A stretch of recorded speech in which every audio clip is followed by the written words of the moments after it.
My child, if this message reached you in the middle of a long night, then linger here with me a moment. I know the tears have come again. I know you wiped your face and thought no one would understand, and yet, here you are, still here. Maybe that is not a small thing. You do not have to stop crying to be welcome here. You do not have to explain why the sorrow has lasted this long, or apologize for how heavy your heart still feels. You only have to let these words sit beside you for a little while. So loosen your shoulders and breathe out slowly and let yourself rest right where you are, just for these few minutes. Before we go on, let me be honest with you, because honesty is a kindness. What you are about to hear is an encouragement drawn from the Bible, a reflection offered gently in faith. It is not a private message from heaven. It is not a forecast of your future, and it is not a guarantee that any one thing will change by a certain day. It is simply the comfort of Scripture, spoken slowly over a weary heart today.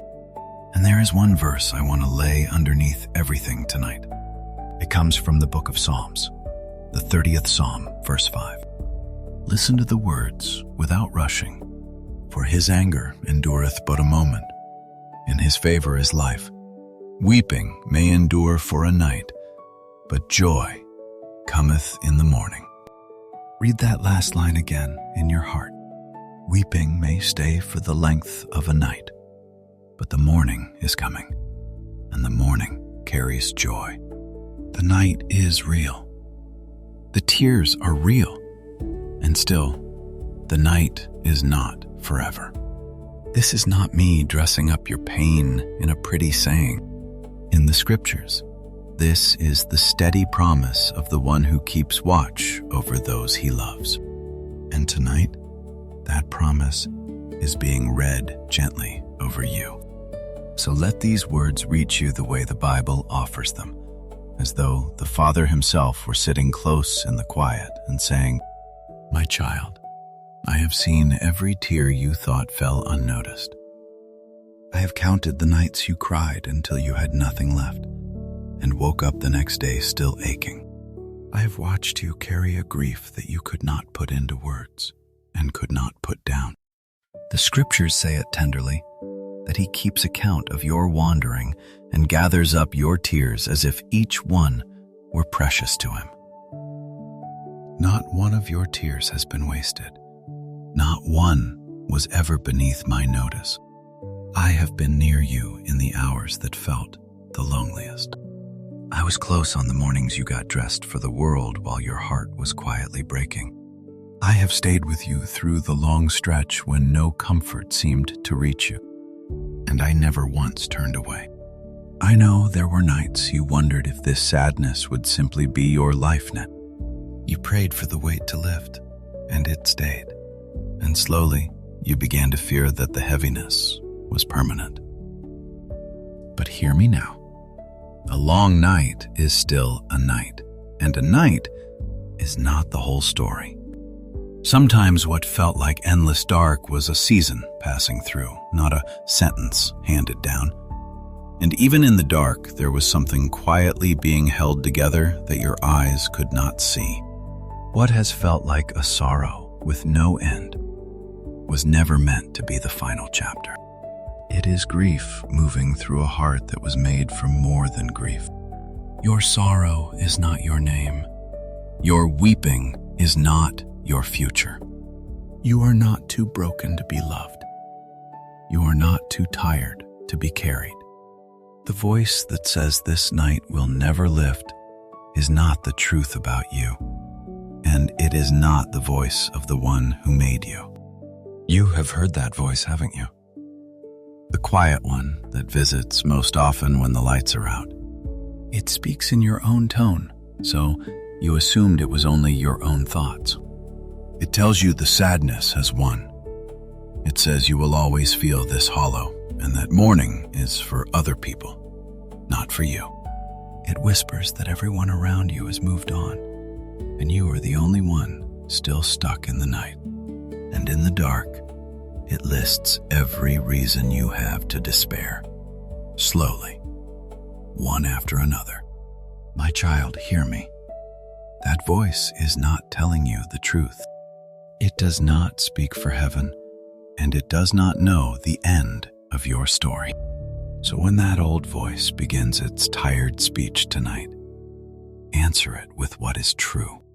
When it says the night is forever, the truth says joy comes in the morning.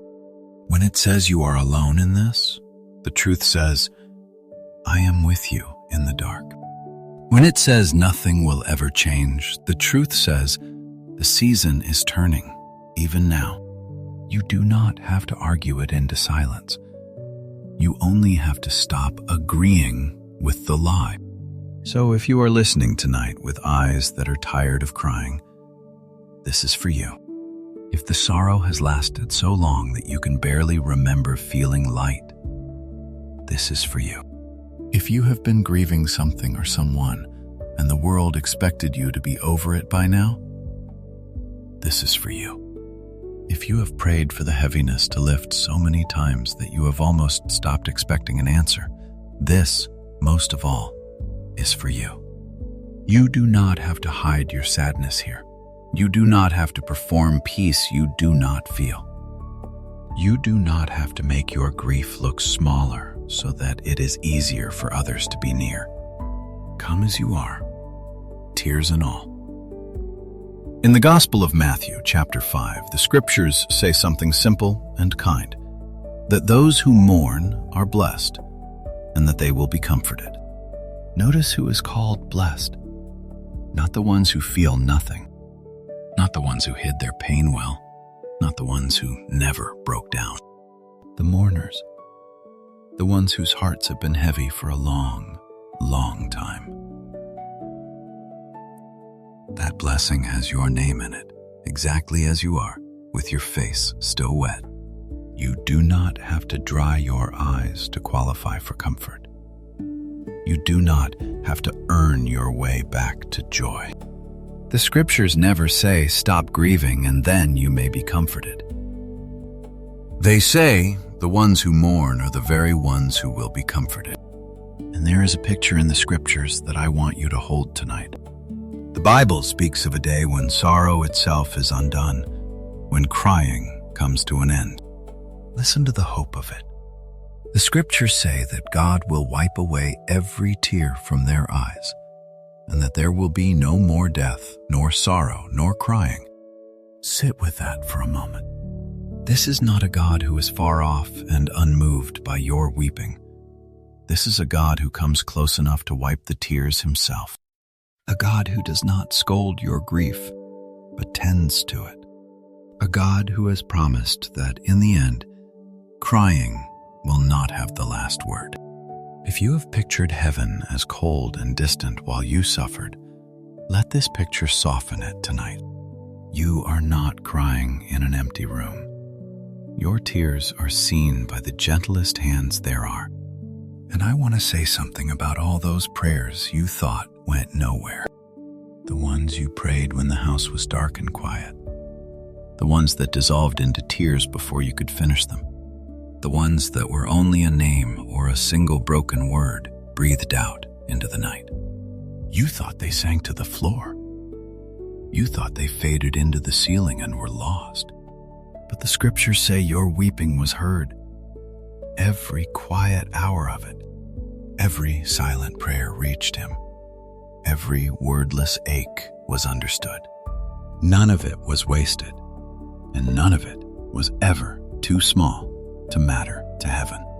Sometimes the comfort did not come the night you begged for it, and sometimes the answer was wait, which is the hardest answer to hold when you are already weary.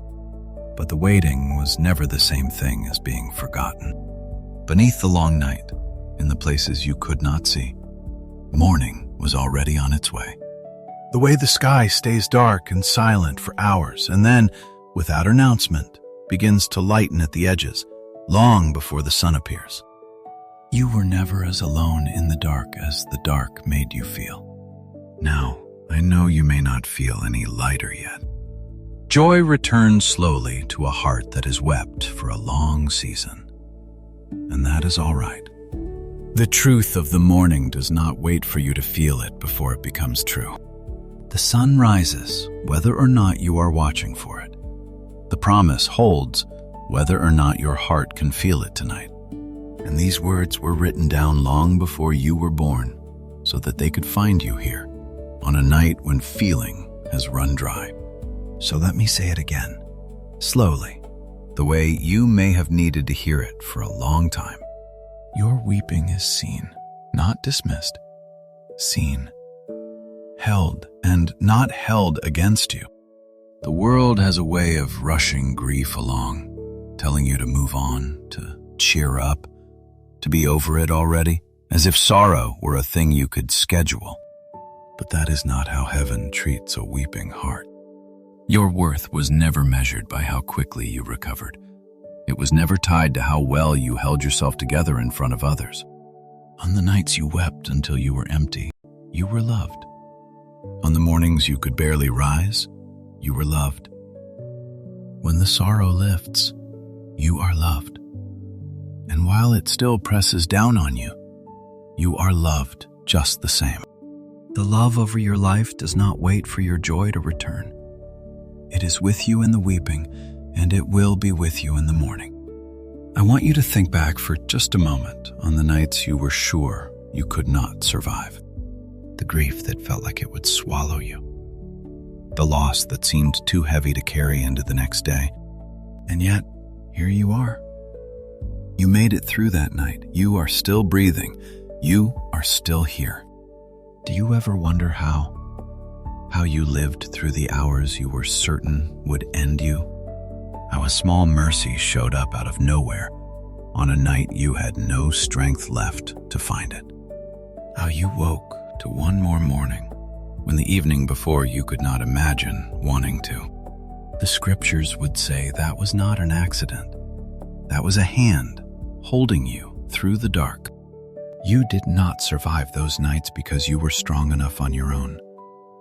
You survived because you were carried, even when you could not feel the arms that carried you. And here is something your sorrow has been keeping from you. You are not the same person who first walked into this long night.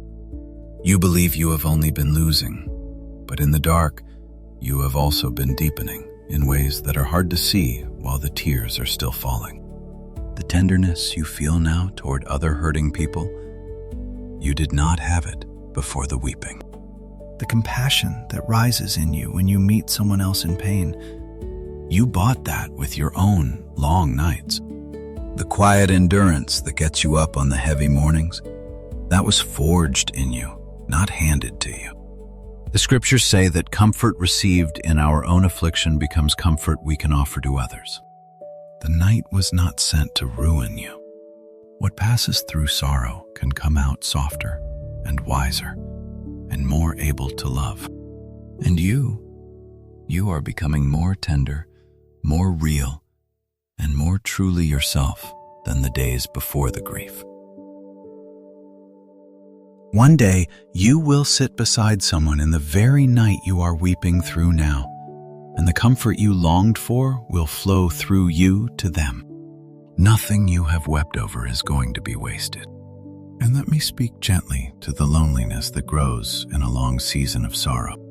You have looked at other people laughing and living and felt like the only one still trapped in the dark.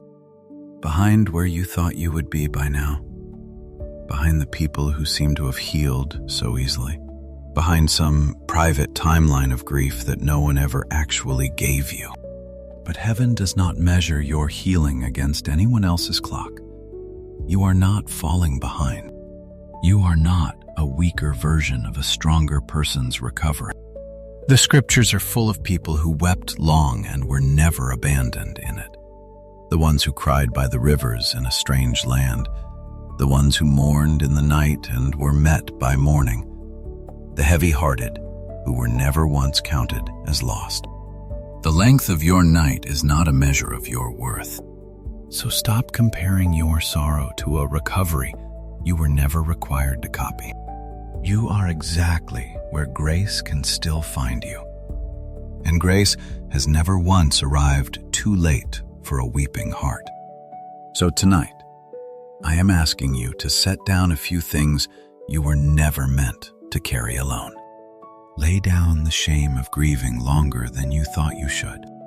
Lay down the pressure to be fine, the performance that exhausts you more than the sorrow itself. Lay down the fear that this night is writing a future you cannot bear. In ink, it has no right to use. You were not made to carry the weight of an endless night, and you do not have to carry it by yourself. And about the sorrow you keep replaying, the loss you turn over again and again, the moment you still cannot believe happened, the version of life you grieve because it was taken. Hear this carefully, my child. Your grief does not make you weak, and it does not make you forgotten.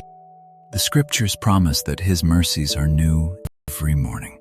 New every single morning. Which means there is fresh mercy already waiting for you tomorrow before you have done anything to deserve it. Comfort was never reserved for the people who grieved quickly or quietly. It has always been a gift for the ones who wept the longest.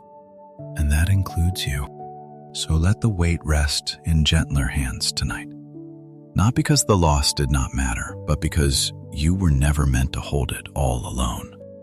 If these words have stirred something in you, you do not need to do anything dramatic. You do not owe anyone a comment to make this real. You do not have to prove your faith to a stranger, but if you would like, take this quiet moment and turn it into a small prayer.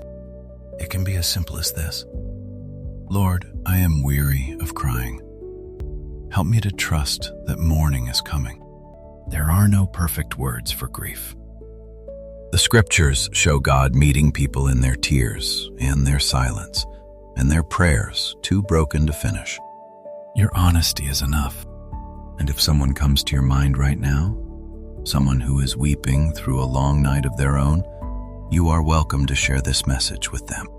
Not as a chain, not as a demand, just as a quiet kindness, the way you would sit beside a friend who is grieving and simply stay. Now, here is one gentle but important reminder, and I will not hurry past it. Faith is a deep comfort, but it is not a replacement for care.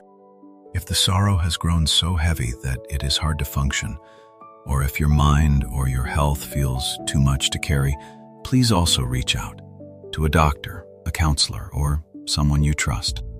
Comfort and help were always meant to walk together. Asking for support is not a failure of faith. It is wisdom, and it is brave. And before we come to the end, let me ask one simple thing of you. Hold on, through one more night. I am not telling you the sadness lifts at a certain hour, or that morning arrives on a day I could name. I am not handing you a date or a guarantee or a tidy ending wrapped with a bow. I am telling you what faith has always whispered to the weeping, that the night does not get the final word, and the morning is part of the promise. You have lived through every long night that came before this one. Think on that for a moment. That is not luck. That is grace, carrying you through hours you did not think you could survive. And the same grace that held you through every past night is not about to abandon you in this one. So when the morning still feels far off, hold on. When the comfort is slow to come, hold on. When you cannot see past the dark in front of you, just make it through this hour, and then the next, and hold on. So as this message comes toward its close, I want to leave one truth in your hands to carry into the dark. Your night is not the end of your story. The 30th Psalm says it again, and I want you to keep these words close. Weeping may endure for a night, but joy cometh in the morning. Whatever this long season has taken from you, The final word over your life is not sorrow. The promise written over the weary is a promise of morning. I will not promise you a date. I will not promise you the hour the tears will stop. I will not pretend to know the things that only God knows. You have been handed enough hollow promises, and I will not add to them. But I can leave you with what the scriptures say with quiet confidence. Weeping stays only for the night, and the morning, when it comes, carries joy with it. So lift your head tonight, not because the sorrow is suddenly gone, but because the night was never going to last forever, and you were never weeping in it alone. Take one more slow breath now, and let this be the truth you rest on. Your tears are seen. You are held through the night, and the morning is coming. If messages of comfort like this one bring peace to your heart, you are always welcome to stay close to this quiet corner of the internet, where we simply sit with the scriptures together. And whatever this night holds, and however long it has lasted, may you carry into it the hope that the one who made you is keeping watch until the morning. Peace be with you, my friend. Rest now, and wait for the light.